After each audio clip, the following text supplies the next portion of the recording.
2024 оноос 2028 оны Монгол Улсын засгийн газрын үйл ажиллагааны хөтөлбөр гэж энэ хамтарсан засгийн газрын 4 жилийн хөтөлбөр гарсан. 150 мянган айлыг орон сууцаар 4 жилийн дотор хангая гэж тавьж байгаа. Хоёрдугаарт нь гэр хорооллоо дахин төлөвлөе гэж байна. За гэр хорооллын дахин цаашдаа бид амны орон сууцыг хашаандаа амны орон сууцаа бариад тэрэндээ агаар орчныг бохирдуулахгүй, яндангуй гэсэн хөрс бохирдуулахгүй, нөхөн жирлэнгуй, тийм ээ. Ингэж амьдрах нөхцөлд бид нар амны орон сууцанд ипотекийн зээл болгоё гэж энэ засгийн газар шийдэж зарласан. Удалгүй энэтэй холбоотой хууль, дүрм, журмууд эцэслэн батлагдана. Тэгэхээр амны орон сууцанд ипотекийн зээл олгох нэ. Олгохдоо бид гэр хорооллын амны орон сууцыг бол энэ гэр хорооллын бус зааж өгөх юм чиглэлтэй байж байгаа. Тэрнээс одоо жаргалантай аманд 300 м2-т 3 давхар хаус өрсөн бол ипотекийн зээл өгөхгүй. Яг одоо гэр хороолол зорилт зах зээл дээр өөрийнхөө амьдарч байгаа хашаанд амны орон сууцаа бариад за тэр нэг айлын биш хэд хэдэн айлын байхаар бид нар бас хуулийн өөрчлөлтийг төлөвлөж байна. Одоогийн байгаа хуулиар бол амны хашаанда 4 айлын орон сууц барьчихдаг газрын эзний нэрээр л үйл хөдлөлтөөр гэрчилгээ гаргаж болохгүй байна. Тэгэхээр хашаанда 8 айлын орон сууц чинь 700 м2 хашаанд 6 айлын орон сууц гэж бодъё. 3 давхар. Суурьаар 100 м2. Дахиад нэг 200 м2 дээр нь амрах хаштайхан ногоон боломжтой. Юм ингээд нэг 200 м2 дээр нь 6 айлын 6 машины зогсоолоо хийгээд ингээд бүрэн амьдрах боломжтой. Энэ тохиолдолд ипотекийн зээлийн мөн олгодог болох ёстой. Гэрчлэгээ нь байрныхаа эзний нэр дээр гардаг болохоор энэ хууль эрх зүйн зохицуултуудыг хийхээр ингээд ажиллаж байгаа. Тэгэхээр амны орон сууцыг шинээр барихад бид нар ипотекийн зээл олж дэмжиж байна. Агаарын бохирдол болон барилгын энэ салбарын үйл ажиллагаатай холбоотой нэг юм бид нар өнгөрсөн онд бест гэр гэж ногоон барилгын стандарт баталсан.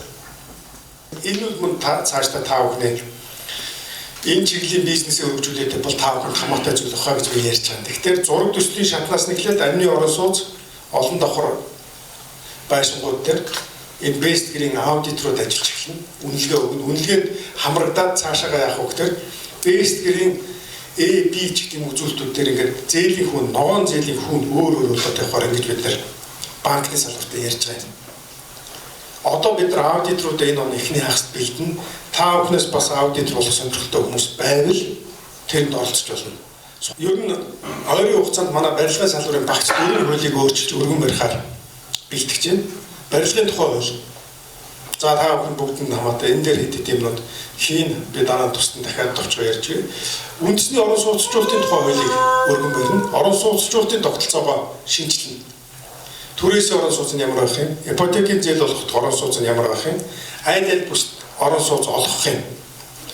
Яаж даатгалын системд хамрагдах юм? Яаж байр худалдаж авч байгаа барилгыг нийлүүлж байгаа төслөргжүүлэгч компани хоёр аль аль нь эрсдэлгүй байх юм?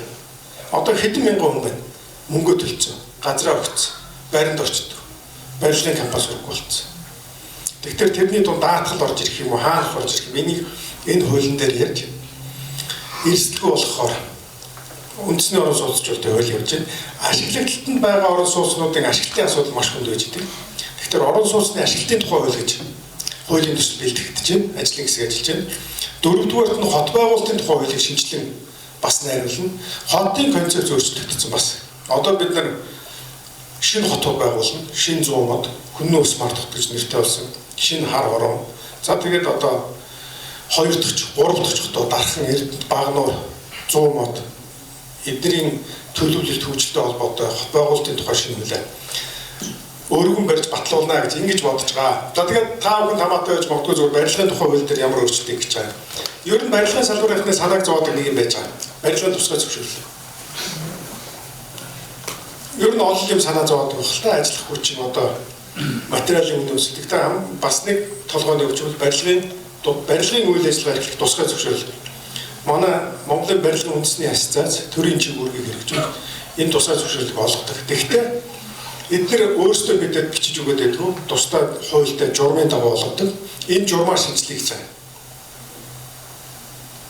хэд хэдэн хөнгөлөлт одоо хэлбэршүүлэх гэж байна.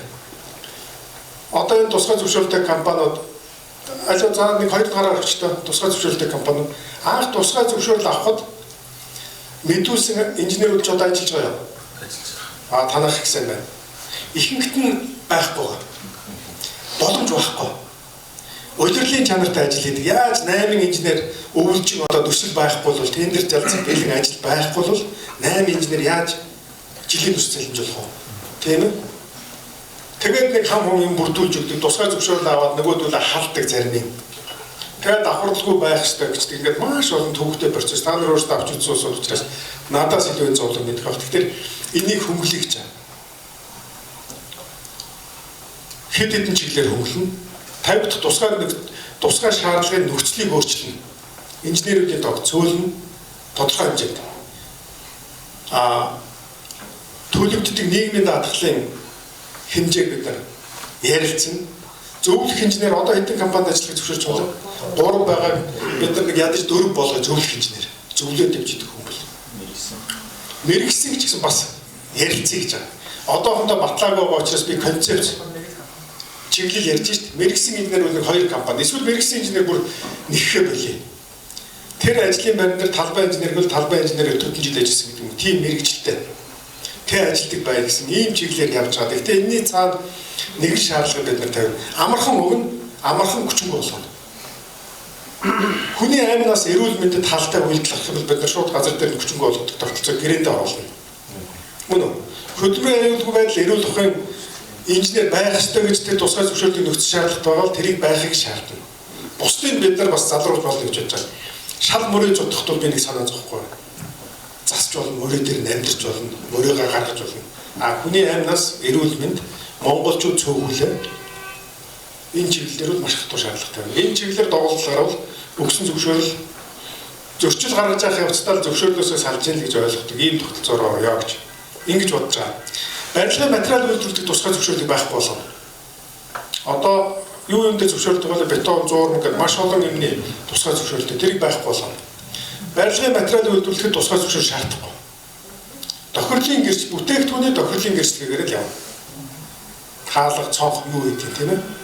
Бетон, зуурм, блок, тоосох бүтээгдэхүүнийхээ тохирлын гэрчлэгийг баталгаажуулж тэрэндээ таарсан бүтээгдэхүүний хэвээр бид тусгай зөвшөөрөл өгөх байлаа.